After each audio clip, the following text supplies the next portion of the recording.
ladies and gentlemen, it's your boy, the sneakerhead of NY, and you are listening tonight at the Round Table. What up, ladies and gentlemen? Happy Saturday morning. We are hours before the Royal Rumble, and today's episode we will have Tommy Two-Tone, aka Tommy Whiteboy, on the show, and we're gonna go over the list that I went over recently, Sports Illustrated top 20 wrestlers of all time in WWF/WWE. And it's a long episode. It's a fun episode. Hopefully we can get you all to, chime in and get situated and talk about what your list would be. And I'm going to literally have this done right before the Rumble. Now, the episode is pretty long, about an hour and a half. So I'm not going to do too much Pat's thoughts. What I'm really just going to do is discuss my thoughts about the Rumble really quickly, and that's what Pat's thoughts will consist of. There's a lot of sports stuff going on. Really quickly, I want to fix something that I messed up on the last episode. The LA Clippers were not 16 and whatever when they started the streak. They were 6-21 or something of that nature. They only won 6 games prior to them going 16 of 19 or 15 out of 18, whatever that number is. As of right now, they're 23-24. So whatever 16 plus whatever makes it 23, then you do the math, and that's just what that is. All right, so I just wanted to clean that up really quickly.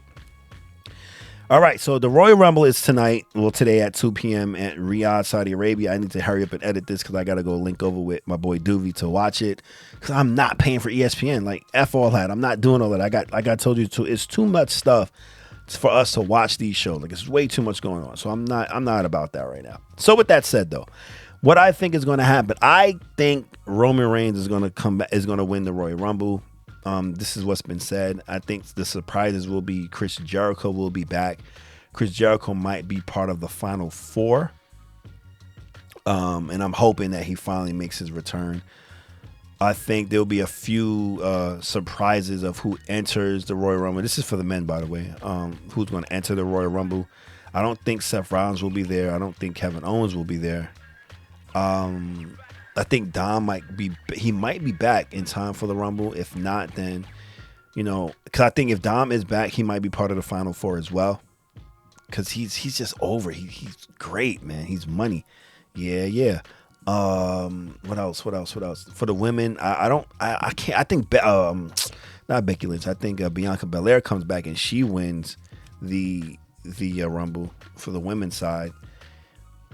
Or what could happen is Rhea Ripley could win the Royal Rumble by throwing out Io Sky. That could be something as well. It's a lot. It's a lot to unpack, though. I'm definitely going to do an episode right after the Rumble. Maybe the Monday, probably Monday. I'm going to do an episode about the Rumble. So we could talk about what happened, what went down. So I'm not going to talk too much. We're just going to get into Pat's thoughts. We're done with Pat's thoughts. We're going to get into the meat and potatoes so we can get this show on the road. So buckle up, sit tight, get your popcorn, go get something to drink because this is going to be a pretty lengthy episode that me and Tommy talk about the top 20 wrestlers according to Sports Illustrated in WWF/WWE. All right, get a word from our sponsor, also from Brian Pillman Jr., and let's go.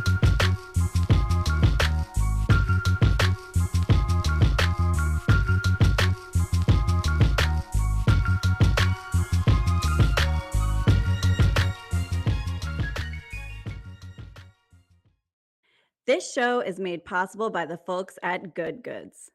Good Goods is on a mission to make reuse a thing again. They work with folks from around New York City to ensure that everything you buy comes in fully reusable packaging, whether it's groceries and household items, or even more boutique products like fresh cold pressed juice, cold brew coffee, or a variety of nut milks. Good Goods will ensure that all of its packaging gets reused.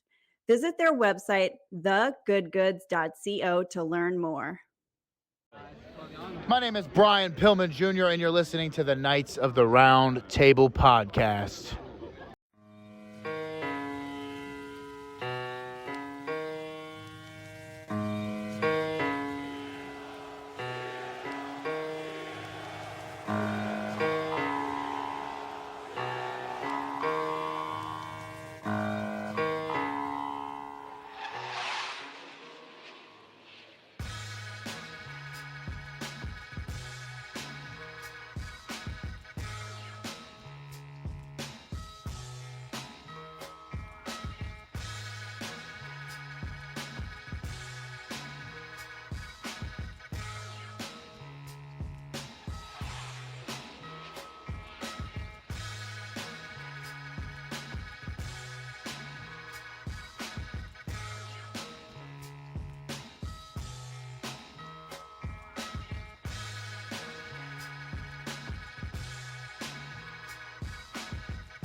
Thank you to our sponsor. Shout out to Brian Pillman Jr. As always, getting the name of the show wrong, but I'm thankful anyway for him to record that drop for us. So, as mentioned in the Pat's thoughts, as a siren blares in the background, we have White Boy Tommy here. Now, before even White Boy Tommy says anything to me, I first and foremost want to say congratulations to him for winning my fantasy league. Fuck him though, because he won my fantasy league. I have yet to win his, and it's pissing me off that he won mine before I won his, and I've been in his longer than he's been in mine. So it pisses me off. White Boy Tommy, the floor is yours. Good morning. What's up, my brother? Good morning, Pat. It is an honor to be here as always, sir. We always have a great time whenever we're talking. Sure indeed. And yes, even in fantasy football, of so many years playing in your league, still not understanding the point system. For some reason, it worked. It worked out in my favor. Indeed. What a great fucking time. And I'm actually excited for next year in my league, because now you are owed one, sir. Sure you indeed. need to take that victory. I am. I'm going crazy next year. Like, listen, my fucking mind is focused. I anticipate you taking a victory next year. I better. Shit, at this point, like, You better, because now it's just embarrassing. Yeah, like somebody just got into the league this year and he won. Like, I'm just like, what are we doing here? And he's like 5 years old and he won. Like, what the fuck, bro? I know. I'm happy for him. I'm not gonna lie. I think it's really great that he was gonna quit. And I told him that's so silly, but he ended up winning, and he just turned 14. So what the fuck, wild. bro? We all should be embarrassed. Yeah, I know. You're damn right we should be embarrassed. But you know what? It's okay, because even though I was the worst team in my league, I was the best in yours. So it worked out perfectly. Yeah, see, you know what? With that said, let's get into why we're really here today. We're not here about fantasy football. That's true. We're here about wrestling. Wrestling. I just about to say that, wrestling, the good sport of wrestling. Wrestling. I love that good wrestling. How do you feel before we start? Because we're recording Saturday morning, and I'm gonna literally drop this hour or two before Royal Rumble. How do you feel? Mm-hmm. Like, what are your predictions about the Rumble? I got my fingers crossed off the bat. I got to be honest with you, as a wrestling fan that I am, and you know this. You know, I've been a wrestling fan pretty much my whole entire life. We always talk about it. Sure indeed. We discuss little things on the side when shit is going on while we're watching it. Mm-hmm. The creative control has been pretty disappointing as of late. Just 2025. I'm going to make it clear, because a lot of people have been crapping on Triple H, but 2025 has been a rough year for their creative. It's TKO's fault. I agree. It is TKO's fault, because we don't really know what goes behind the closed door of business. We see WWE Unreal on Netflix, which a lot of people don't like it. I don't. I personally do. You don't like it? Nope. So here's the reason why I like it and I don't like it. I like it because I always thought that the side of the business, like how they come up with stuff, is interesting. True. So I like that I can see that.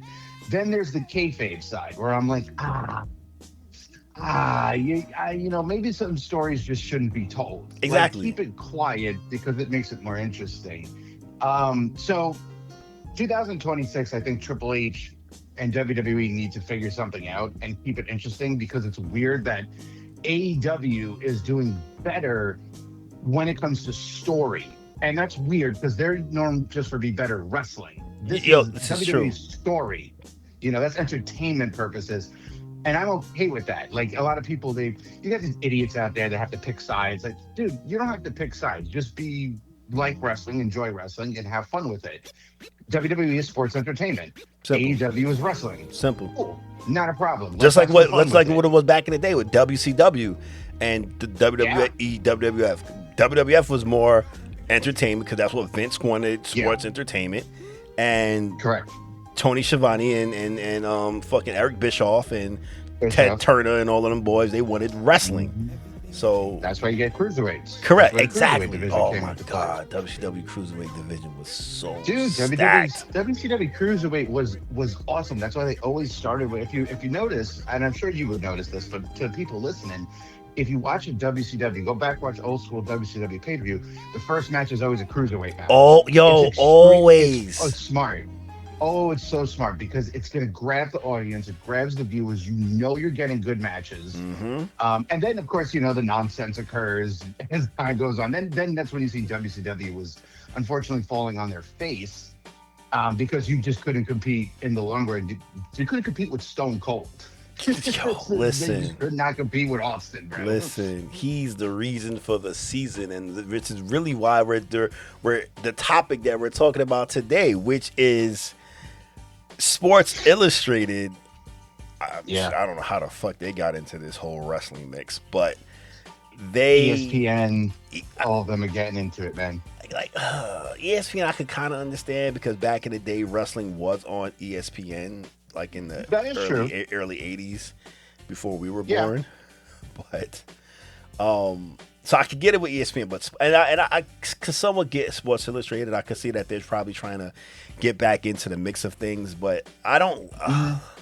If you've been living under a rock, Sports Illustrated created their list of the top 20 WWE wrestlers of all time. Now, if you heard the last episode, and I know you did, I did. I gave my list of the top 20 of who I thought was the top 20.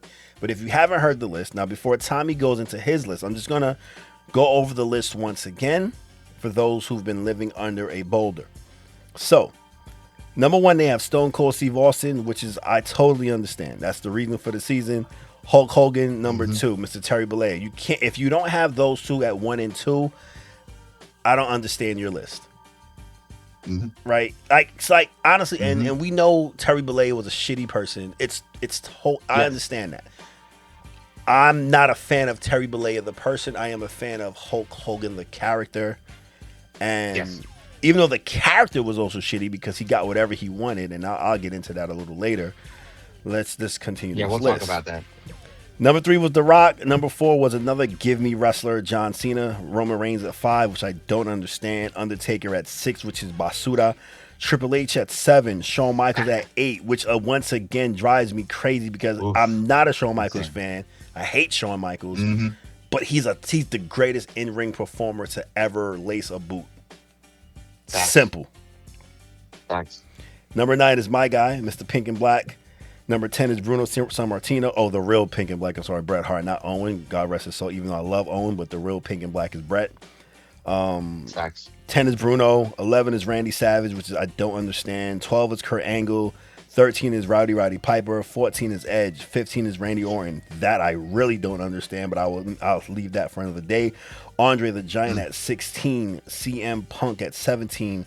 Mr. Fozzy himself, Chris Jericho at 18. Mrs. Foley's baby boy, Mick Foley at 19.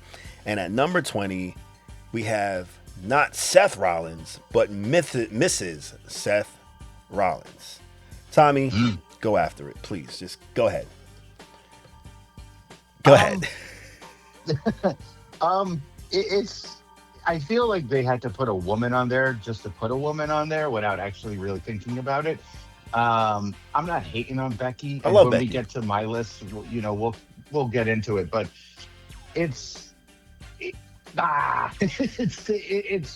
listen, her pop is amazing.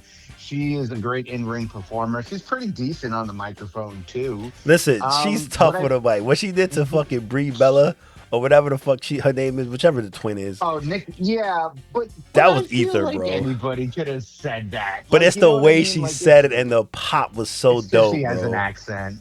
It's because she got an accent. She got that Irish accent. And Word sexy, and when she says it, you're just looking and you're like, ooh, she's so mean.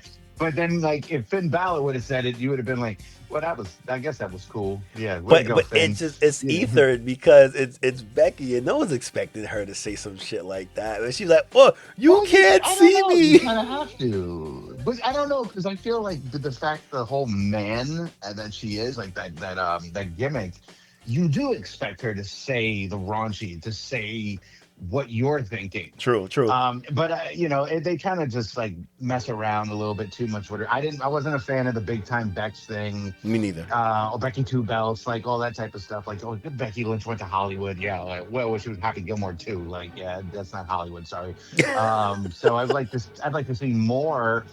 But I understand her being on a list. I don't understand her being in front of her husband. Correct. And that's not a sexist thing.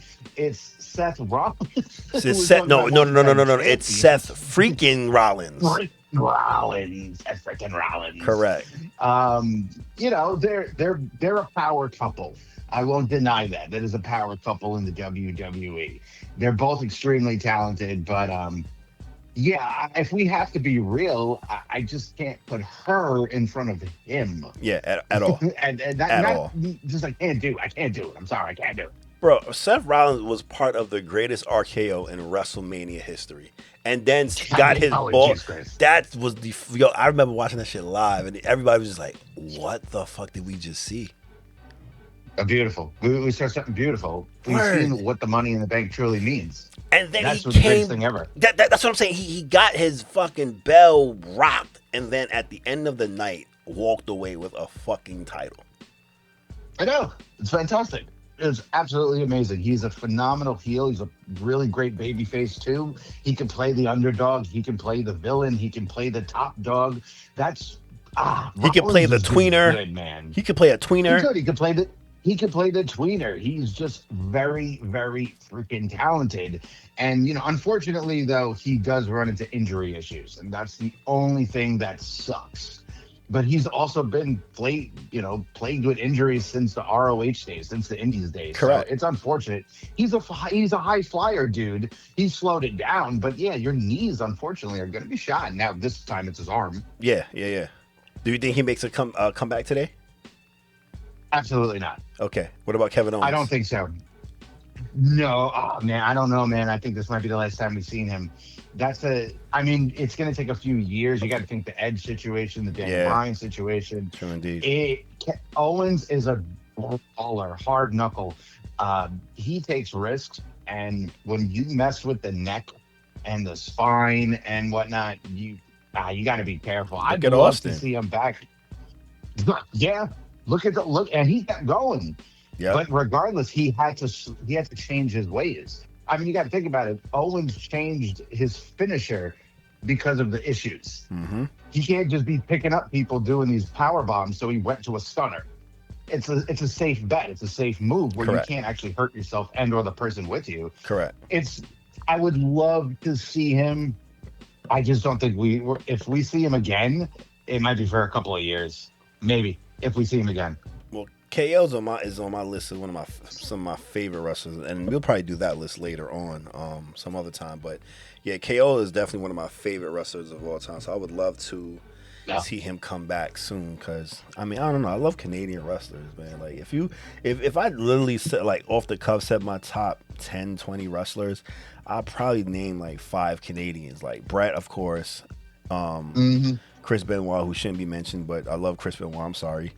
We're not talking about the person, Chris Benoit. Correct, the wrestler. The wrestler. Exactly. The wrestler. It's fair. That's a fair assessment. A great wrestler. A phenomenal wrestler. Like, he's... Absolutely. So him, Edge, Adam Copeland's one of my favorite wrestlers, obviously. Jericho. Jericho is one of my favorite wrestlers of all time. I always mention that. And Kevin Owens definitely up there as one of my favorite wrestlers. So, there's a few more I can name, but... Phil Brooks, he's from Chicago, but he's also one of my favorite wrestlers as well. That's true. He is from Chicago. That's not Canada. It's close, but it's not Canada. It's not. It's not that close. Yeah, You're closer to Canada than he is. Exactly. Like, literally, we drive up to Niagara Falls, we cross the street, then we're in fucking Canada, the land of Canada. Yeah.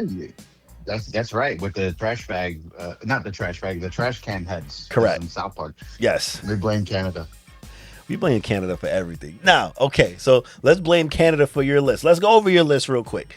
Now, I know you mentioned to me that, no, I won't even say it. All right, for those who, again, if you have not heard the last episode, I'm just going to go through my list really quickly of what I thought was top 20, and I have Austin, Hogan, Undertaker at 3, Shawn Michaels at 4, The Rock at 5, Bret at 6, and that's like biased pick. I don't give a fuck.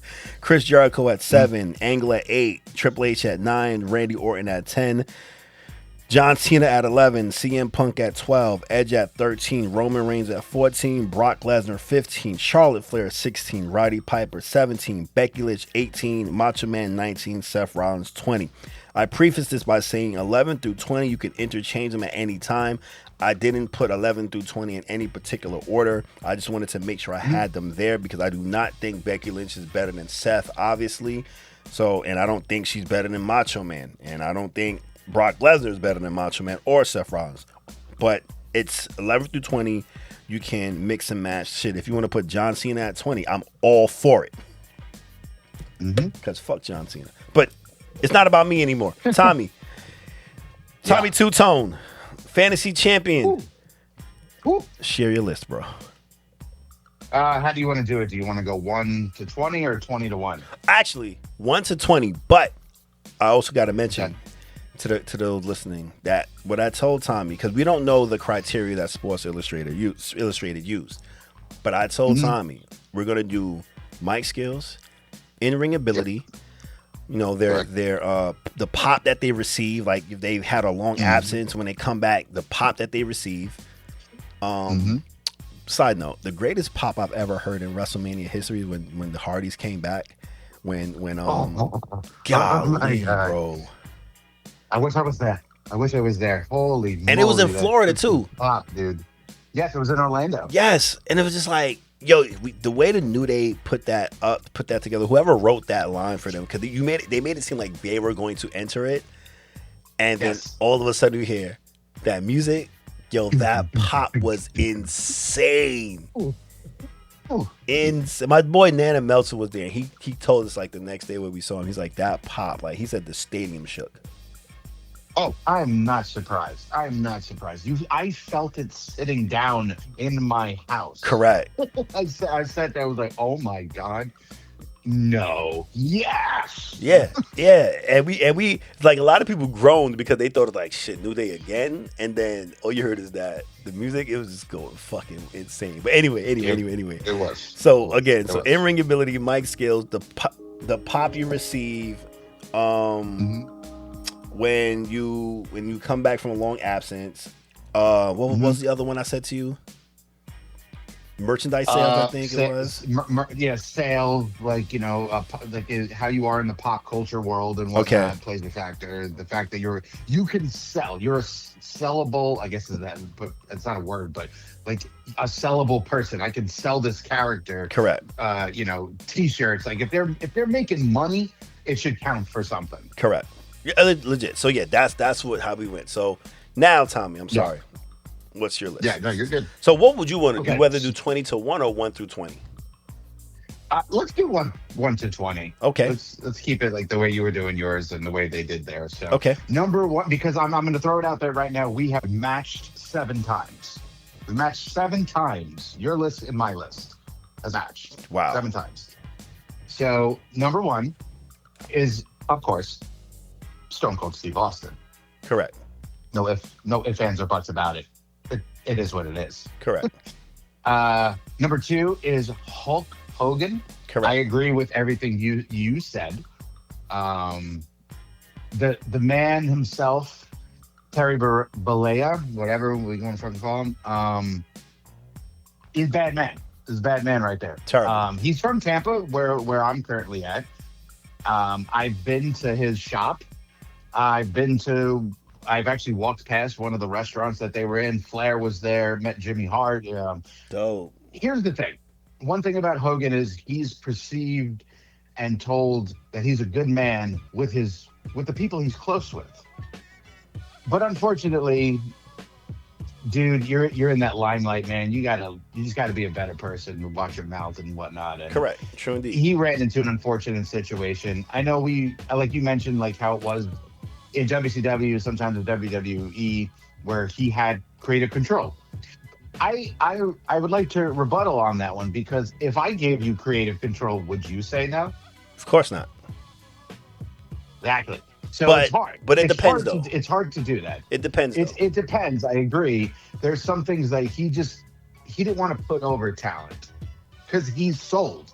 His whole thing was, dude, they pop. I make money, and it makes sense. But you're not worried about the future at that point. Correct. But I always look at it this way: the WrestleMania 18, if I'm not mistaken, it was 18, the one in Toronto. That crowd didn't care about The Rock at all. At all. He had nothing. It was all Hogan. So we can't deny what Hulk Hogan is. We can't deny what Hulkamania is. Without him, we do not have wrestling.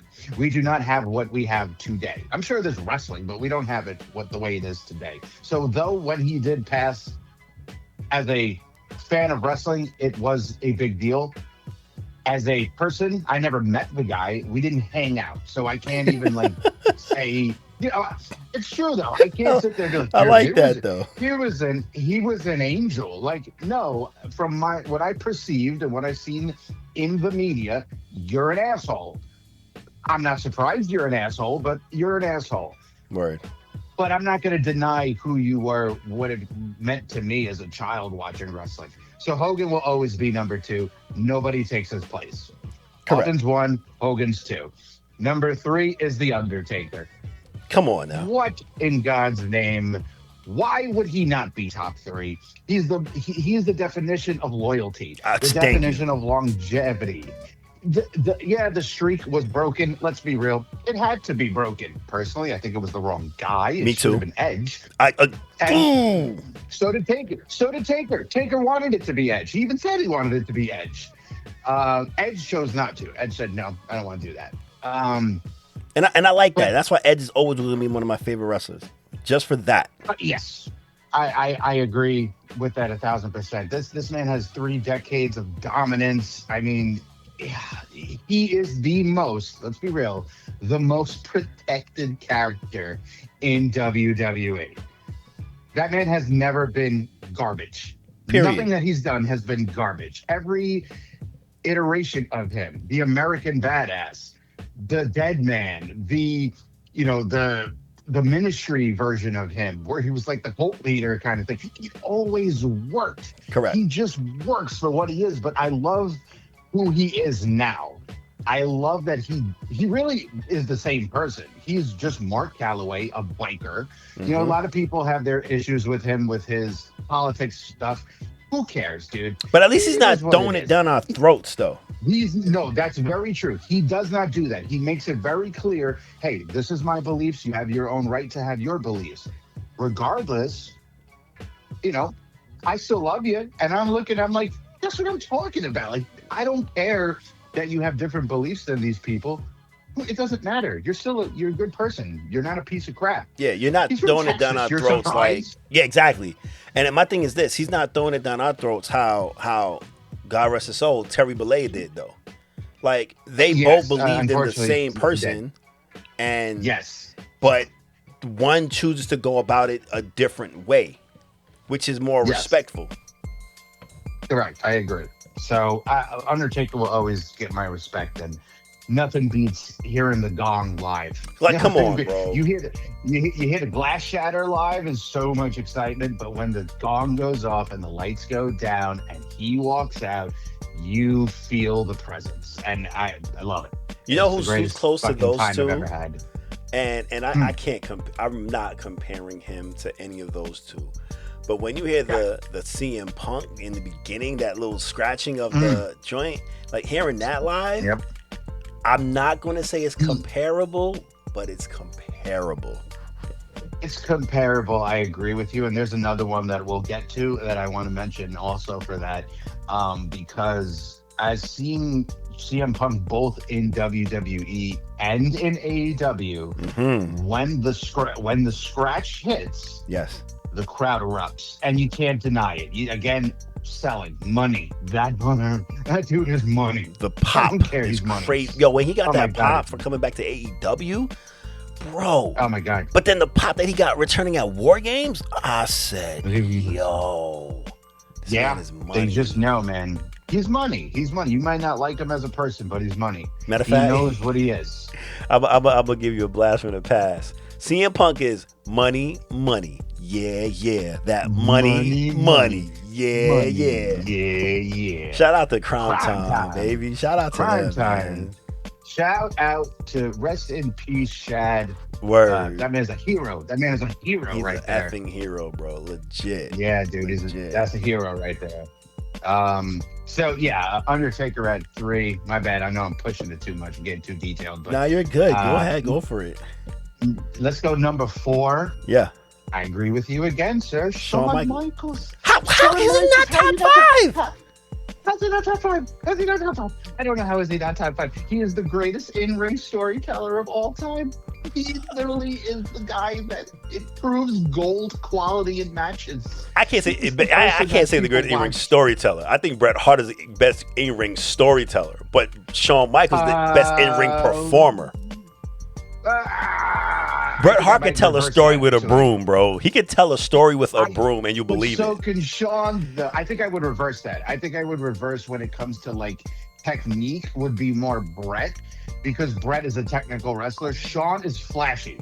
If you go back to the Rockers' day, they all thought Marty Jannetty was going to be the dude because Shawn can sell the crap out of anything. Hence True. why, like I said, if you mentioned like with a broom, so can Shawn. Shit, so can Dolph Ziggler.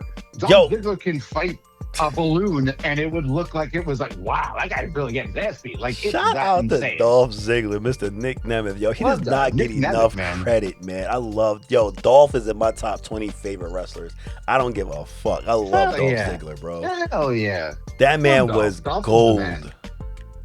He was perfection. Yo, come on, man. Remember when he used to walk around like, hey, I'm Dolph Ziggler. Like, hi, I'm Dolph Ziggler. I'm Dolph Ziggler. Like, what? I'm Dolph Ziggler. Come on, yo. He was also a cheerleader. Exactly. Bro, you go from the fucking Spirit Squad to World Heavyweight Champion, bro. Like, what do we... Yo, the pop that he got when he beat fucking Alberto Del Rio the night after Mania, I think it was. Oh, my God. Yes.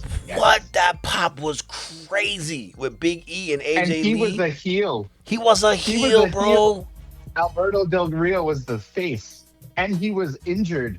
And then once you heard the freaking, I'm here to show the world. Right. Wow. Yep. That crowd was like, thank fucking God. Yes, sir, bro. Because that was the night he beat Edge. No, he beat Christian on Edge the night before. He beat, I believe he beat, that was Edge's final night. Ooh, I'm going to have to go back and look at that. I don't remember who he faced. But I remember, though, that oh, my God, that pop was ridiculous. Insane. You know, I loved it. And to circle back to Shawn Michaels. Yeah. These, a guy like Dolph Ziggler, Nick Nemeth, is pretty much the spitting image. That's not too spitting, but he's trying to be the mimic of Shawn Michaels. Legit. He does the hip thrusting. He has the blonde hair. Yep. He does the dancing. You know, super kicks. Yeah. He's super kicks. Yes. So, yeah. I mean, all these young guys, they love Shawn. And I do too. I've always loved Shawn. He can put on a great show. Legit. He's a phenomenal talker. He went through a lot of stuff in his life, but he turned his life around. And what he's doing in NXT is pretty good. So I'm not even going to deny. He's creating talent. So Shawn Michaels, number 4 all day. Number 5. No, but before you go to number 5, let me ask you a question. Okay. I have this debate with people all the time. Shout out to my boy Joe. He's famously said that Shawn Michaels' second run is better than his first. And I think his first run is better than the second. What say you? Okay, but when you say Shawn Michaels had a lot of runs. Well, second run meaning when he came back from injury and then he like that after he lost to Stone Cold in WrestleMania 14 and that long period that he was off, and then his second act was when he came back and SummerSlam. Correct, and that second act from then on, that would be considered his second act per se. Okay, so that's tough because when we talk about the first act, we're talking the Rockers, we're talking the Marty shit, we're talking the fact that the originator of the Heartbreak Kid, then going into Degeneration X. Correct. So, Iron Man match. All right. Fucking The Iron Man throwing match. Marty through the barbershop window. Like, Yes, come yes. on. Those were That's epic ass all moments. The Montreal screw job. Fuck you. So it is what it is. Piss me off. So when we say what for the first act or the second act, that's, you know what, that's really tough, because I don't think a lot of people could have a second act the way he did. Correct. That man still put on clinics, just straight clinics. Him and Angle was a clinic. Him and Cena was he made Cena. Made Cena look good. Thank you. Cena look good. He made Cena. And I told people before that match with AJ Styles, Cena versus Shawn Michaels at that WrestleMania, that was, up to that time, that was his best wrestling match ever, John Cena. Yeah. I have to agree. So in the long run, I would say that his first act was more iconic. Okay. Because of what it created. Yes. But I can't deny the second act, because the second act, when he retired, it was a big deal. It was huge. Two matches against the Undertaker. They both were phenomenal. Match of the year quality every year, bro. They were so nasty. That man ascended from heaven. He came with the white, with the brown. Correct, that bro. Was phenomenal, dude. He ascended from heaven, because again, that's two different Michaels. You had the Michaels that was unfortunately doing a lot of cocaine and doing some bad stuff. Correct. And then you had it was the man 90s, that bro. found the Lord. Yeah. There Of you course, go. I'm not hating on the man. He did what he had to do. Generation X was, huge. Attitude Era. He ushered in the Attitude Era. Yes, him and Austin. Correct. So 1,000%, it's the first act, but okay, the second act is literally just right. It's right there. Its ass at that point. Yeah. It's right there. Okay. All right. Number 5. Number 5 is The Rock. It's the people's champ. Dwayne Johnson. Can't even deny. Dwayne The Rock Johnson, Mr. If I can't do it, no one can. Mr. I want John Cena to turn heel and then disappear and completely ruin that heel turn. Thank you, Dwayne. Appreciate that, you schmuck. Mr. I am an actor, but I play the same guy.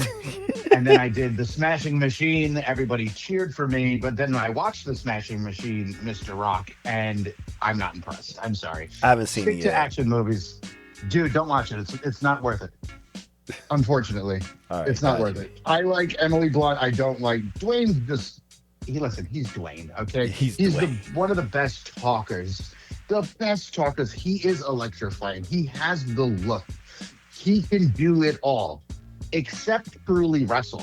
His biggest issue was his in-ring ability. He can sell like a huge, fucking used car salesman. You give him a piece of toilet paper, he will sell it to a billionaire. It's that simple. Look at TKO. They got him on the board. It's that. Why is The Rock on the board? I don't know, because he's a billionaire and he's a Hollywood star. That's why he's number 5, because he is the transition to what wrestling could bring you. Mm-hmm. You could be a WWE superstar and still become an action hero. Look at John Cena. Look at Dave Bautista. Yo, Dave Bautista's killing it. Out of all the wrestlers, dude, out of all the wrestlers, he's the best actor, hands down. He's willing to take the next step to become a good actor. Yeah, I love Dave. Dave is the freaking man, and he's a sweetheart, and he's from Tampa, and I want to meet him because I want to give him a hug, and he'll give me a hug, I hope. But The Rock, I think, would tell me to go away. I think The Rock would tell me to go away. He'd be like, come on, man, you're being creepy right now. And I'm like, no, man, I just want a hug. You're the people's champ. You also electrify man sports entertainment. Do the eye thing. Do the eye thing. Do the eye thing. Like, I would do that. But no, in all honesty, let's be real. The man sells, as in merchandise, he is the man that literally brought Hollywood to WWE. He wasn't the first, but he was the most successful. Not the first, but he's the reason that a lot of like celebrities and a lot of movies, besides Hogan, but he's past that. He wanted to be called Dwayne Johnson when he became a movie star, and they went, nah, They were like, nah, that's all right, dude. Yeah. You are The Rock. Correct. If you don't like it, kick rocks. Too bad. Kick rocks. rocks. Pun 'cause you're intended. The Rock. Pun intended. You know, kick rocks. You are The Rock. So, but again, in-ring ability, he has one of the worst sharpshooters I've ever seen in my entire life. Yeah. It looks like it hurts him. Why does it hurt him more than it hurts the other guy? Why is he doing that face? Word. Like, it makes no sense. One of the ugliest sharpshooters I've ever seen. Can he sell? Yes. Can he talk? Yes. Has he put on phenomenal matches? Somewhat, yeah. Yes. He's not a 5-star guy, you know, but he's good for being a character. So he deserves to be top 5, hands down. Listen, him and Austin, they held the Attitude Era down. Yeah. Because The Rock can talk. Yeah. The Rock has the presence, and he has the greatest shirts in wrestling history. Obafemi is about to be number 2. But yeah, greatest shirts in wrestling history. Legit. I mean, come on, we can't deny it. The Rock is The Rock. I didn't think he was a bad wrestler though. Like I'm not as critical as you. Bad, but I feel what you're saying though. You know, but if we go back, right? If we go back to the list in general, what we just went through: Austin, Hogan, Undertaker, Shawn Michaels. Rock doesn't compare. Wrestling matches wise, you're right. Correct. And I tell people, Austin was really good as a Hollywood blonde back in WCW. Like you look at those matches with the U.S. title and with the Hollywood blondes, Stunning Steve was crazy. Like he was so dope that I have him in the actual like a song I did. Like if people don't know, like Tommy and I we rap as well. And I actually have a song. Those days are done. All right, mine's too. But I have a song, and I add in the song, I'm Stunningly Steve. Like I had to shout out Steve Austin as our actual wrestler. Yeah. So yes, okay. We can't deny it, man. Let's go to number 6. Yes, I'm curious. No, number 6 is actually my all-time favorite wrestler. It's Chris Jericho. Wow. Chris Jericho is indeed my number 6. And I have him at 7. Because you have him at 7, which you're going to laugh at who I have at 7. Don't tell me it's Bret. Flip it around. It's fucking Bret Hart. That's crazy. It's Bret Hart. I'll tell you why. Let me tell you why. Wait. Before you tell me why. Tommy did not hear my episode prior to the list he made. I did not share my list with him. So for him we'd have matched the first 5 and then we interchange 6 and 7 is ridiculous. Mm-hmm. But go ahead. It's going to get funny. Go ahead. It's going to get funny. So we got Jericho's at 6 and Bret is at 7. Okay. And here's why it's not reversed. Okay. Because Bret Hart is Bret Hart. Bret Hart has always been Bret Hart.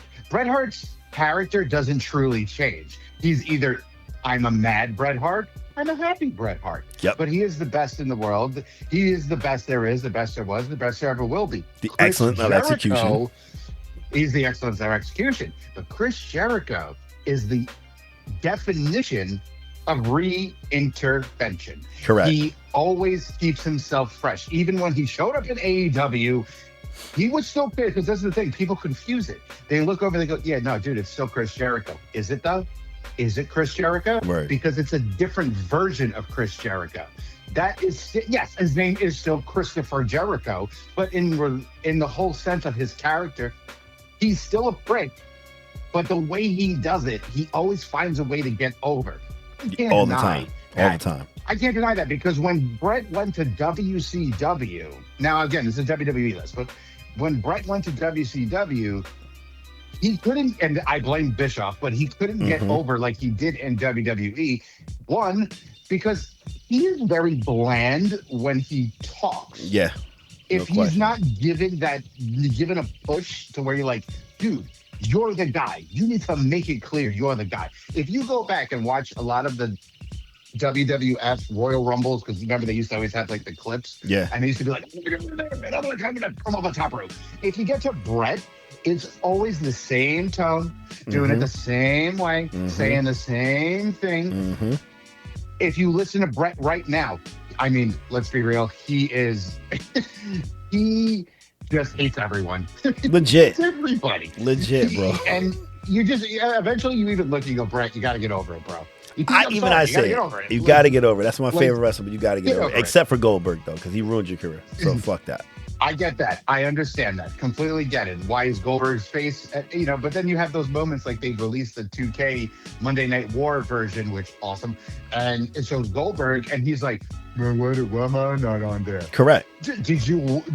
Well, you shouldn't be on there, sir, because number one, that's Goldberg, who was a big deal in WCW. And number two, your career couldn't really push out for WCW. You were under Hogan. He's NWO. It made no sense. Yeah, it made zero sense. And then for him to be hugging up with Hogan after what he did at Caesar's Palace, like, fuck that. Oh, my God. Yes, exactly. So I understand why Brett wanted to leave. He did it for money.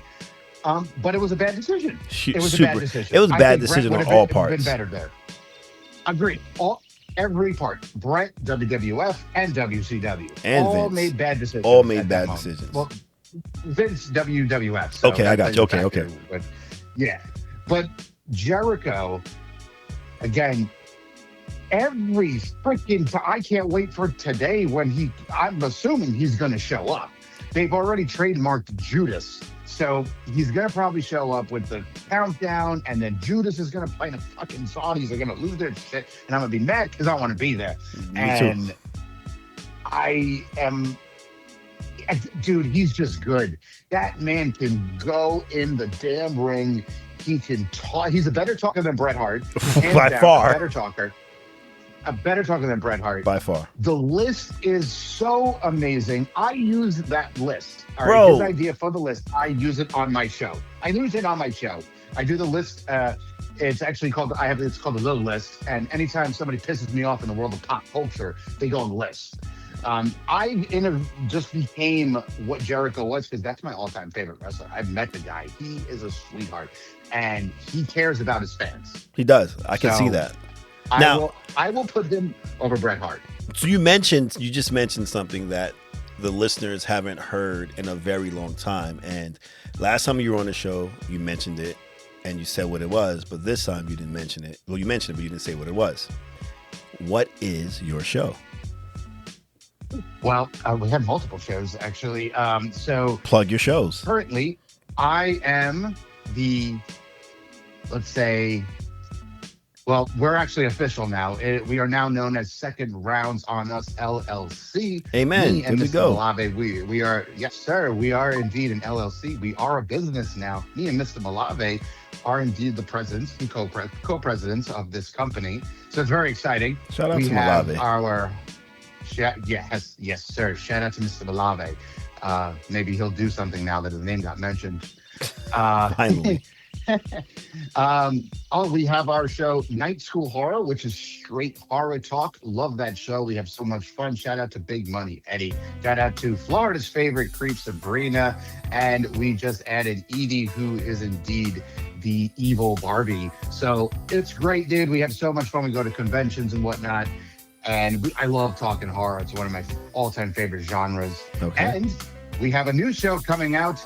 We're working on it currently, me and Mr. Malave. It's called I Killed My Tamagotchi. It's going to be a 80s, 90s, and early 2000s based show. Ooh. Great times are coming for Second Rounds on Us LLC. Got a Who You Got challenge coming up in March when we go to MegaCon over in Orlando. So, oh yeah, dude, it's going to be a lot of fun. I can't wait. And where can we find your shows? Any place you can listen to podcasts. Anywhere you go, it's there. I Killed My Tamagotchi isn't there yet because we haven't started the episode. We're currently working on everything. We have a theme song. We have an outro now, and we got our logos. We have the script of how we're going to do our shows. So me and Matt will be sitting down very soon and getting ready. But now that we run a business, we have so much other stuff on the plate too. So Night School Horror, we're currently in holiday. We'll be coming back pretty soon with some brand new episodes. So excitement. Amen. So listen, everyone, do me a favor. When you look at the description of this episode, I will be putting down all of the names of every show that he's a part of. So please do me a favor. Go over to those shows. Listen to those shows.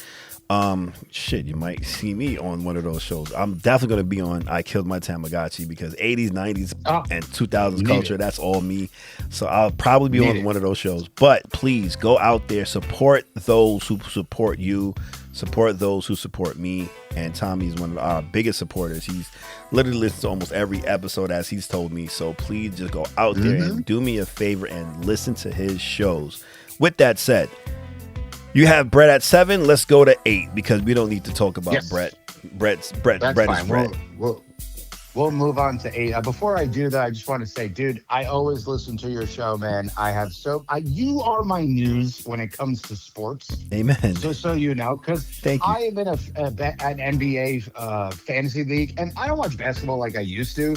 So I don't know half these bastards. And then I listen to when you're talking, and I'm like, Pat knows more than me. I'm a net fan. I don't know I care less about what's going on in basketball. True indeed. I'm actually thinking about switching to the Knicks. This is a problem. Wow. Whoa. But now I cheer for that. I'll cheer for the Knicks. I'll give the Knicks. I'll give them credit. So yeah, no, for sure, dude. The show is phenomenal, man. I'm really happy with it. You got the sponsors, man. You're keeping it going. You Appreciate keep consistency, which is what I tell my guys. Stay consistent, like Pat does. You have to. And yeah, number 8, Kurt Angle. Yo, how we match Kurt Angle? What the fuck, Kurt Angle. Bro? Kurt Angle. Crazy. Because we know what we're talking about. We're talking about the man who can go, who can talk, who can give comedy, who can shave his head and still look good. Word. It don't make sense. Bro. It don't make sense. He should not have been as good as he was. Yeah, he wasn't supposed to be that good. Well, he was. He was. Well, no, he wasn't supposed to be that good because of where he came from. He came from actual Roman Greco wrestling, and no one thought he could transition into sports entertainment.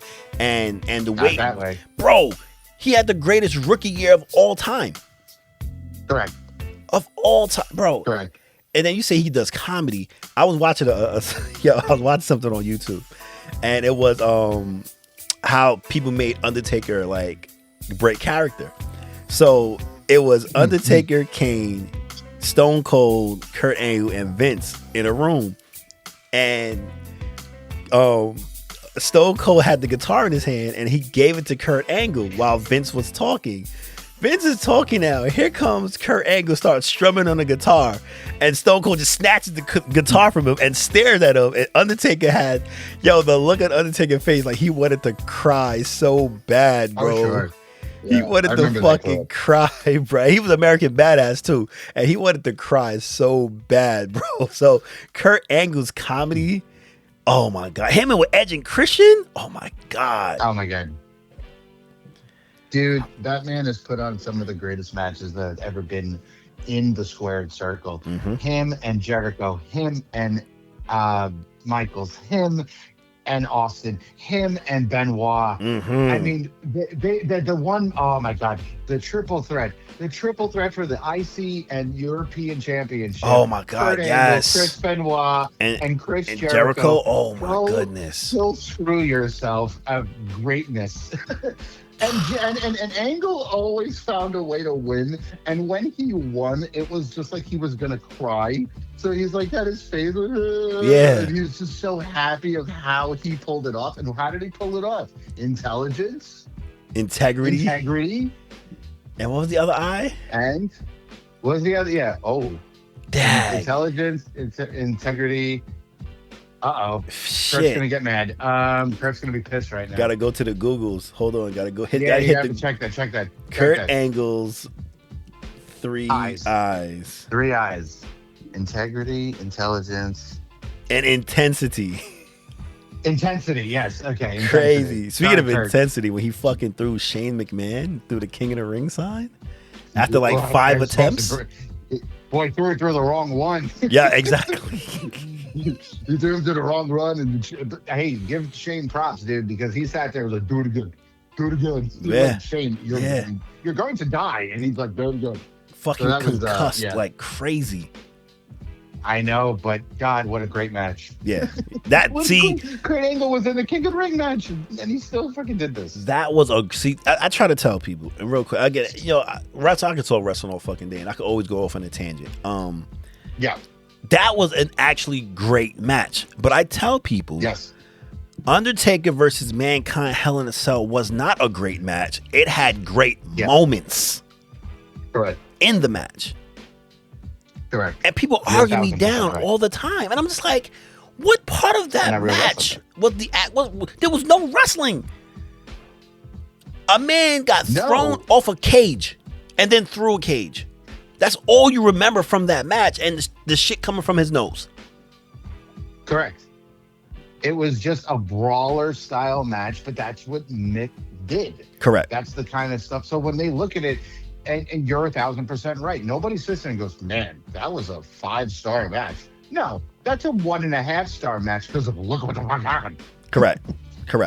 You know, but yeah, I agree 1,000%. I mean, Mick Foley was not a 5-star match kind of guy. He Never. was, I'm going to kill you and you're going to kill me and people are going to love it. Yes. Correct. That match with him and Triple H at the Royal Rumble was at 2000. Oh my God.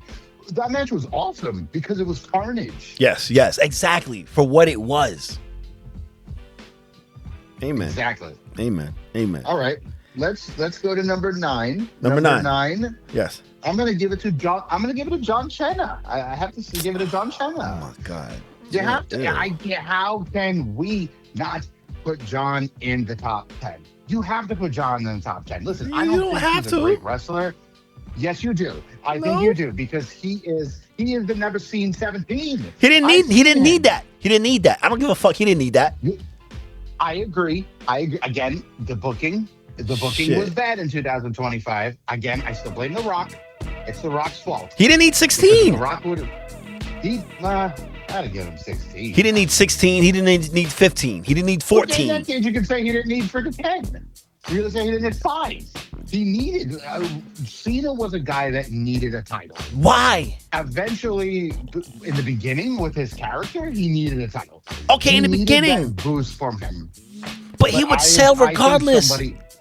Yes. The kids were buying. The kids were buying his merchandise. Even the fucking grown ass men. The parents were buying. The parents were buying the merchandise. But you know what I mean. But you know what I mean. Like but the kids were eating that shit up. I say this all the time. Bruce Pritchard always stated that Undertaker was one of those wrestlers that his gimmick sold. He didn't need any titles. If you know Undertaker's on that card and you're a fan of Undertaker, you're coming to see him. John Cena's the same thing. He doesn't need a title to be relevant. I say yes and no. I feel like the whole concept of John Cena is title. John Cena is the never give up guy, the guy that has to push through the bad, the guy that has to defeat the final guy. He is the guy you play in the video game. He's the Super Mario that you have to go and defeat Bowser. And that's what makes John. John Cena as for me and you, Hogan, Austin, Rock, these were guys we grew up to that were icons. We looked at them and said, these guys are gods in the wrestling world. But then somebody like my son looks at John Cena and says, he is a god in the wrestling world. Because you didn't raise him right. That's why. That's not true. That's not true. I allow him to choose. You always got to allow them to choose their own path. Hey, he's a Tampa Bay Bucks fan. I'm not okay with that, but whatever. He's going to learn how to understand that this, being pissed off and being sad that you're. When the Undertaker beat John Cena at WrestleMania, Christian was in tears. Damn, and good. I laughed so hard. I'm laughing now because it's like you need to understand that feeling of disappointment and what just happened. It's not. I know it's staged. I know it's fake. Well, let's not use the term fake, but staged. I know it's staged, but you have to feel it, dude, and cry all you want. Because when Stone Cold Steve Austin decided to attack The Rock and shake Vince McMahon's hand, I almost broke my television. I almost broke my television. My dad walked into my room and said, what the F are you doing? And I said, Stone Cold Steve Austin, he turned on The Rock and he signed, and he's shaking hands with Vince McMahon. And my dad goes, cut that fake wrestling bullshit, and shuts the door. And then and I'm sitting there going, damn. My dad's not a big wrestler. He's not a wrestling fan. He hates it. But to my point is John Cena. John Cena has to be looked at as he's a modern era cornerstone, dude. He's a global ambassador. This is the man that when they hear WWE, you think John Cena. But he's nowadays especially. He's a gimme wrestler, and if people don't know what a gimme wrestler is, like whatever he wants, he's like, give me that. He'll get it. Like I will never forgive him. Excuse me. He changed his ways, but he never allowed for him to beat the Nexus, bro. I'm sorry. I don't talk about that. Yeah, that upset me too. But he has since then has taken that back and knowing that was a mistake. Well, he also didn't feel that. Mm-hmm. Go ahead. John didn't feel. No. Go ahead. No, go ahead. Because I was gonna say that I don't like that he beat Bray Wyatt the first time. Yeah, it's tough, because again, that's why I kind of like the WWE Unreal thing, because we can see that side of the business. That's the only thing I'm interested in. I would love to sit there and say, okay, but why? If it's going to happen, then make it make sense. Correct. And that's the only thing. There's a lot of questionable things that happened with Cena's run. Like I said, this past one, the heel turn was a terrible idea. That's the Rock's fault. Terrible. Why was Travis Scott involved in this? Like, it has nothing to do with anything. They dropped the ball there. Who is going to boo John Cena on his final tour? This is the last time you're going to see him. You're not going to boo him. I don't care if he kicks Cody in the balls. You're going to be shocked, but you're going to be like, yay, we love you, John. I hope we get to see you again. Yeah, fuck John Cena. But no, fuck you. It's just to be top 10. So I'm going to Cena 9, hands down. I'm going to move on to number 11. Wow, number 10. 10. Can't count? Move on to number 10. Yeah, I lost my count there. I do payroll for a living, so obviously everyone's payroll screwed up. Shit. Number 10 for me is Brock Lesnar. Brock Lesnar is indeed number 10. I know everybody kind of can't stand him, but let's be real for a second. Yes. What? We're talking about the guy that conquered both WWE and the UFC. The guy who got bored at WWE, went to the UFC, got bored again, and then came back. Brock Lesnar over Randy Orton, bro? Yeah. Well, hold on. I'll get there. But yes, I will put Brock Lesnar over Randy Orton. Randall Keith Orton. I love him. How? But guess what? Brock Lesnar is the guy that broke the streak. Okay? He is the definition of a final boss. When Brock Lesnar's music hits, what do you say? When Brock Lesnar's music hits, you haven't seen him in about 5 months, and you hear, yeah. What comes out of your mouth first? Oh, shit. Thank you. Oh, shit. You sit there and you go, oh, shit. Yeah, I think of Jim Ross. Business is about to pick up. Yeah, that's what I'm saying. At the moment that you hear that, when that last match with John Cena, when Brock came back, literally out of my mouth, I go, oh, fuck. I'm sorry, John. You know that you're going to die. Brock Lesnar is a phenomenal wrestler. Phenomenal. He is a national champion. What was it, Minnesota? Minnesota. Yeah, I think it was Minnesota. Right, he's from Minnesota. And he's got stable props. Which is wild. He stole stable from Mark Merrill. Mark Merrill was like, who's the guy? They pointed at Brock. He said, you're good, bro. He's like, I got no beef with you, bro. There's no beef with Brock Lesnar. Brock came back with like this whole he's got the beard going, the little flippy flop in the back of his ponytail. Like, he looks like he's actually having fun now. The unfortunate situation is what got mentioned. We don't have the full story, of course, but I'm not going to deny that The Rock considers himself the final boss. The Rock got his ass whipped by Brock Lesnar. He got his ass whipped by Brock Lesnar. Shout out to Chris Jericho, though, for approaching Brock Lesnar after he ripped Randy Orton's head apart, and Jericho confronted him right in the back. Shout out to Chris Jericho. He don't care. He's not scared of no one. Jericho don't care. That's a fact. Jericho's not afraid of anybody. But you know who I'm afraid of? I'm afraid of Brock Lesnar, because he scares me. And like I said, and just so you know, my number 11 is Randy Orton. Number 11 is Randy Orton. Randy Orton not in the top 10 is wild. Because when you hear Brock Lesnar's theme song, what do you say? Oh, shit. But when you hear Randall's, you go, yay. There's a difference. Pure happiness. but all right, tell me if you agree with this, because I've spoken to a few wrestling fans, and a lot of them agree with this. Randy Orton, and you've heard it on the podcast, because I've said it last episode. Randy Orton is a better heel then John Cena is a face. So yes, you did say that. And it was funny because after you said that, I had to think about it for a second. Like, I get what you're saying. And I'm going to say yes, because Randall has to act. John has to be John.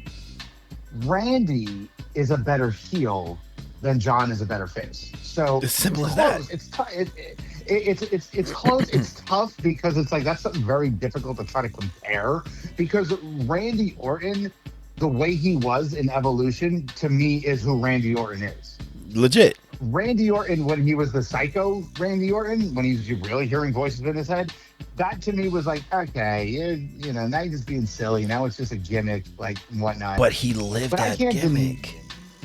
He still till this day does, but now he's Dad Orton. Correct. You know, he is now like a Pokemon has evolved to Randall Keith Orton. He's no longer Randy Orton, it's Randall Keith Orton, because he's like my father and I want to give him hugs. Word. You know, and then he can RKO me and I'll be fine. Correct. I still love the dude. I think he's fantastic.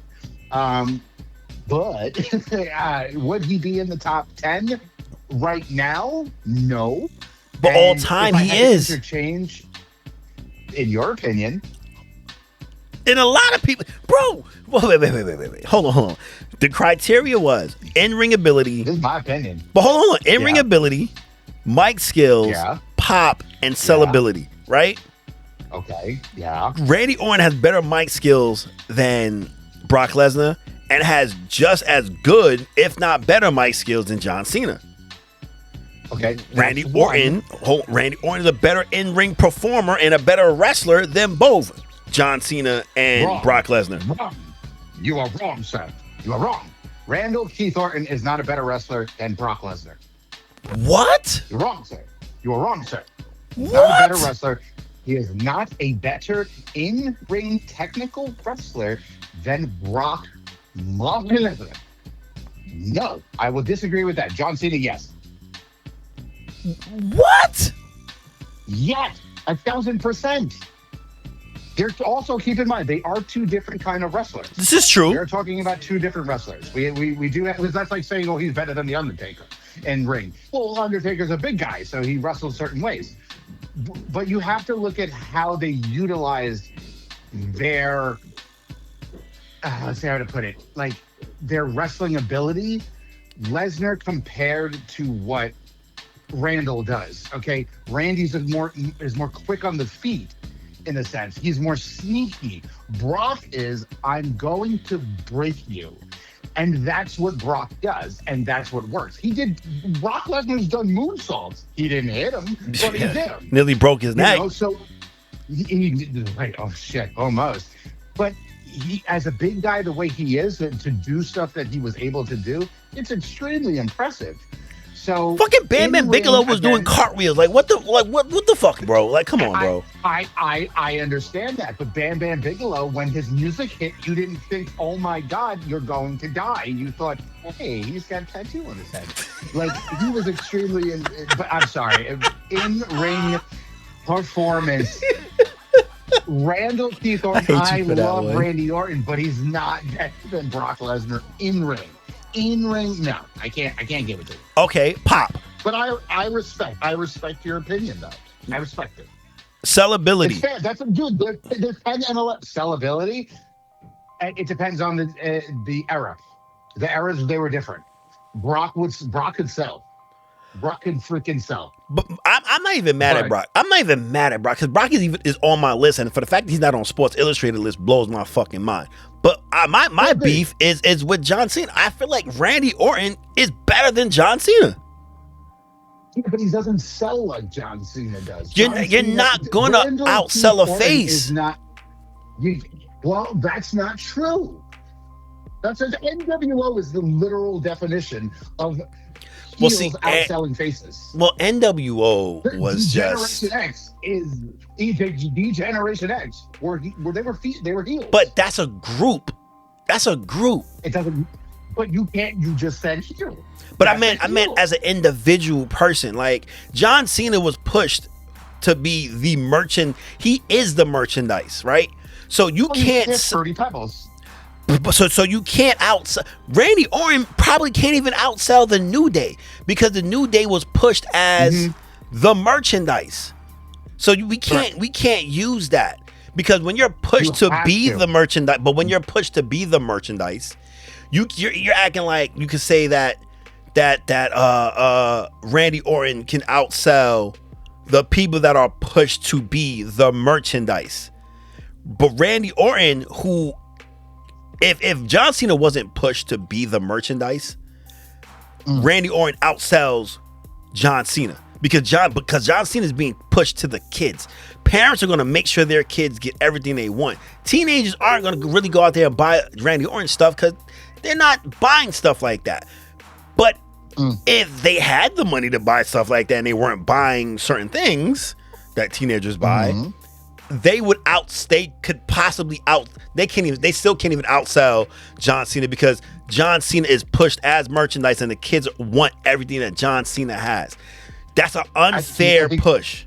That's an unfair attack. I think you need to go back and watch some of the old the old John Cena Chain Gang. The dude, they're grown ass men. They're grown ass men wearing his stuff. You got me there. No, you got me. The spinner belts. Yep, you got me. People were buying spinner belts. You got me there. You know, and you're right. I'm not even denying it because let's be real. There wasn't Randy Orton did not have his own title. Okay, there wasn't this is a Randall Orton, Keith Orton title. Correct. No, he held the fucking spinner belt. Okay, but John C. First of all, I hated the spinner belt. Me too. Not the United States title. I hate both of them. That was sick. No, the United States title was sick. And to me, that fit more because I feel like the championship, the true champion shouldn't have something stupid like that. It should not. But a mid card title, sure, why the hell not? It fit his gimmick. But yeah, I mean, in all honesty, it is an interchangeable kind of thing. It is one of those, it depends on how you feel at that very moment. Because I love Randy, and do I believe he deserves to be in the top 10? Absolutely. Absolutely, he deserves to be in the top 10. But it's kind of like, who do you take off? The greatest. Right, because now you're back and forth again. You're like, well, I mean, if we said top 20 or top 10 best wrestlers, I can't even, let me not even say that because I can't even agree to that without actually sitting down and thinking about it. Could he make top 10? Maybe. He could. Top 15? Probably. Top 15, he's definitely in there. Top 15. Yeah, I give him top 15 over 10, but again, that has to be a sit down, truly discussion. Okay, so and then off the cuff, name top 10 off the cuff, just off of your knowledge of wrestling, real quick, off the cuff. You can't. I can't give you. It's not top 10. There's no way. I'd have to sit down and really think about it because I'm just going to start spitting names out, and it's not fair. No, but off the cuff, it is rough. But who are top 10 wrestlers: Bret Hart, Shawn Michaels, Chris Jericho, Kenny Omega, Will Ospreay, Okada. Well, what are we talking about though? Are we talking about in-ring ability? Are we talking about how they're able to adapt to the certain situation that they're in? Does it matter what matches that they're in? Or are you just talking about technical? Because in that case, Bret Hart, Chris Jericho, Kurt Angle, you have to put Angle in there. Of course. Again, he was able to adapt to any match he was put in, he was able to adapt to it. This is true. TNA. So AJ Styles. AJ Styles, correct. Joe, Joe fucking Joe, bro. Was able to move the way he was. Joe. It's a shame what they did to him in WWF, EWE, bro. It's not his fault. He kept getting hurt. It's tough when you can't stay healthy. True. It really is because Joe can sell. Let's be real, Joe can sell. But he can't stay healthy. They're not going to be able to put the rocket on you. And Triple H loved you freaking Samoa Joe. He did. He loved it. He brought him back. Yeah. Yeah, so did the crowd. It's just and then he ended up getting the title and he got hurt. Yep. And you're sitting there, you're like, all right, well, it is unfortunate, but it is an investment, and you keep getting hurt. Yeah, I'm not getting the return on my investment. Word, true indeed. I got you. All right. Yeah. All right. Let's go back in. Let's go back to that list. Number 12. So number 12 is Triple H. Okay. You know what? I'm not mad at that. I had Triple H at 9, but him at 12, I'm not mad at that.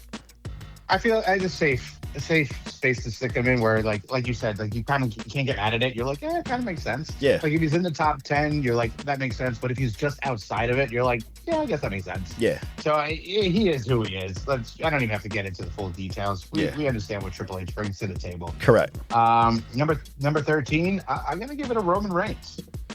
I can't deny the tribal chief. You can't do it. Can't deny it. He didn't do it long enough for me, bro. That run as the tribal chief, phenomenal, was too good, and saved wrestling. You were 1,000% correct. It saved wrestling because he was so. They let him be him. Mm-hmm. They let him go. And sometimes you gotta let these guys go. When he was sitting there going suffering, succotash, and all that stuff, you are embarrassing a character and a man that could do some. We didn't know how well he can go. It was like he's a really big guy and he has a big mouth. Then you see what he did here, and you go, yes, that is my tribal chief. Yes, legit. He is a badass. Like he was so good. Yes, he had to be surrounded by the family. That's okay. He's a heel. But now, I mean, dude, that music hits. Yep. And those people lose it. They Yep. lose their crap. And legit. Before they were like, God damn this bastard. Now they're like, oh, my tribal chief is here. So yeah, no, can't deny it. I love Roman. I love everything he's done since he became the tribal chief. He's still a badass, even though he's a face. Yeah, like he's technically a tweener because he doesn't. He's a tweener. Care, yeah, he's a tweener. You know, so but he proved that he can go in the ring. He wears the best Jordans. True indeed. Fucking nasty Jordans. Yes, sir. Love yes, it. sir. Can't deny it. Correct. And let's be real, he's probably winning the Rumble at 2 o'clock. Probably winning. Yeah. Yeah. So Roman's cheers, Roman. And, finger up for the tribal chief. Let's go to number 14. I got Charlotte Flair as number 14. Wow. Listen, come on. I can't stand Charlotte. 14 time. Or I can't either, but I can't deny it. Word. Just because you can't stand somebody doesn't mean you can deny it. She's another gimme wrestler, though. Champion. Well, she's talented though. She's talented. We have to remember, we can't just look at, she's a gimme wrestler. Yeah, she is a gimme wrestler, but she'll whip your ass in that ring. This is She true. will make you flip around and put your leg up over touching your ear. This is and true. It's going to hurt. This is true. And let's be real for a second. The only reason that right now she's cheered is because of Alexa Bliss. I love Alexa Bliss, man. That's it. Me too. Miss Bliss I love her is- too. Oh, she's but so gold, bro. she's not on the level of Charlotte. Oh, hell no, hell She's no. not on Fuck the no. queen. Okay, her theme song, yes, it's that little remix to Flair's. But one, you got the name, Ric Flair. You have that Flair name to you. She rocks it well. She pulls it off. I don't think she's personally attractive, but Terrible. when she's in the ring, you're just like, I can't deny the skills. Yeah. The skills are there. She can talk. It works. And like I said, people hate her, but right now she's loved, and it's only because of Bliss. So when that turn happens, she's going to be hated again. Yeah. And I'm excited for it. Yeah, she's a great heel. So that is my number 14. She is. She's a phenomenal heel. That's number 14. Number 15 is the Macho Man, Randy Savage. Ooh, yeah. Love. Oh yeah, Macho Man. See, there's only one person that can snap into a Slim Jim besides the Macho Man. It's LA Knight. It makes the most sense because, like, come on, snap into a Slim Jim. Yeah, like that. Yeah.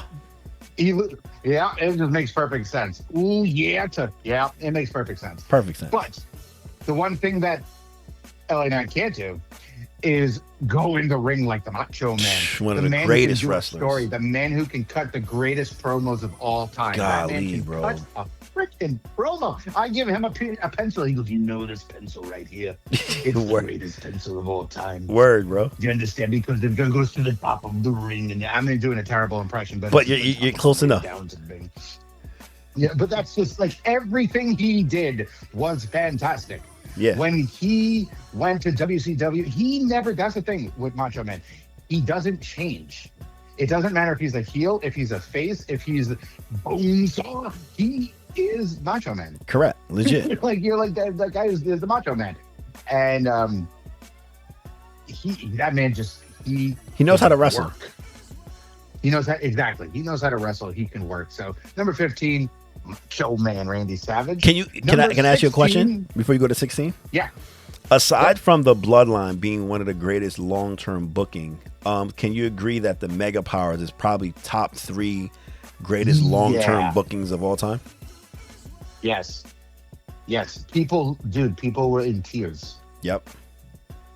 Tears when that happened. Like, you went from the whole story when it started right before WrestleMania 4, when right before the tournament, when Andre the Giant beat Hogan to cheat to give the belt to $1 Million Man, and then WrestleMania 4, the tournament happened, all the way into WrestleMania 5 when the implosion of the Mega Powers into that SummerSlam with No Holds Barred, the movie. Like, that was some of the greatest long-term booking ever. Yes. Ever. 1,000%. If it affects long-term booking matters when it affects the people. When you can affect the crowd in a certain way to where they feel it. Sami Zayn hitting Roman Reigns with the chair. That pop was retarded. Correct.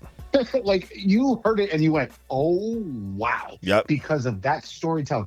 Jey Uso, when they said, and I'm out too, and he kicks him, you look and you go, because that's what it's about. Yep. And the only problem with Triple H at this point is he thinks everything has to be long term. Everything's a long-term story. It's not needed. Shut up. I'm done. Everything is not needed for a long, but if it matters, if you can get the crowd behind it, correct, and it's not stale, and that'll work. Correct, because Bloodline was getting stale. It was getting stale. Yep. But they made the right move. They did the right thing, and let's be real. That's what gave Jey his World Heavyweight Championship, rightfully deserved. He busted his ass. He did what he had to do. Legit. Did it work? Nope. No. In the stadium it worked because he was over. Like Rover, bro. Like, you go to the I was at Raw at Barclays recently, and the way the crowd, like, they really was what Jey Uso. They was really with him. Yes. But they like Jey, but I like Jey. Jey is a gimmick. He's a yeet. But then when they gave him the title, everybody's like, yay, yeet. And then 2 days later they go, that was a stupid move. Yeah. And you know what I'm saying? So, like, maybe pick a side. You can like Jey, but just, doesn't mean he needs to be heavyweight champion. Intercontinental? Absolutely. Yeah, he's not a world champion material. He's not. He can't talk. Word. Jimmy can talk. Jimmy can't talk. So Jimmy's funny. I like Jimmy. Yeah. No yeet. No yeet. No yeet. So number 16 is Seth Rollins. I don't even think I have to explain myself. The architect. He is the architect. He is. What does he say? I'm a visionary. I am revolutionary. He's Seth frickin' Rollins. He's one of the best in-ring performers. He could put on a story. He's kind of a dick because we've seen, like, if it doesn't go his way, he does not like it. Correct. But he was chosen for a reason when it came with the Shield to separate. He was the guy they picked. It was a shock. Everyone thought it was going to be Roman. Or Dean, because Dean was the unhinged one. I never liked Dean. But I'm sorry. I like Mox. He's fine, but he's a problem is, again, he gets on your nerves because he's just like, I'm going to bleed and do stupid stuff. Okay. These two at least can put on a story. You're just, I'm crazy. Like, correct. Whatever. So, but again, Seth Rollins is top. He's top notch, man. You just can't deny it. You can't. That can go. He's multi-time world champion. He when he steps in the ring, there's an aura. And again, if you can make a crowd feel it, he can make that. When he dropped the crutches, the crowd in Jersey lost their shit. It was wild. And they were so happy because CM Punk just won. But when he dropped the crutches, the crowd was like, yay! And you were like, CM Punk is going to lose. So the fact you were happy he won the belt now goes out the window because Seth Rollins just pulled the ultimate swerve yet again. Yet again, bro. Yet again. So Seth Rollins, number 16. Number 17 is CM Punk. CM Punk. I'm not mad at that. Well, dude, he deserves to be on. He has to be on a top 20 list. Of course. Where to stick him, that's just, again, they're interchangeable. It's how you feel. Yep. But I can't deny what he brings to the table. Like you said, the music, it hits. Everybody loses their shit. And he can go.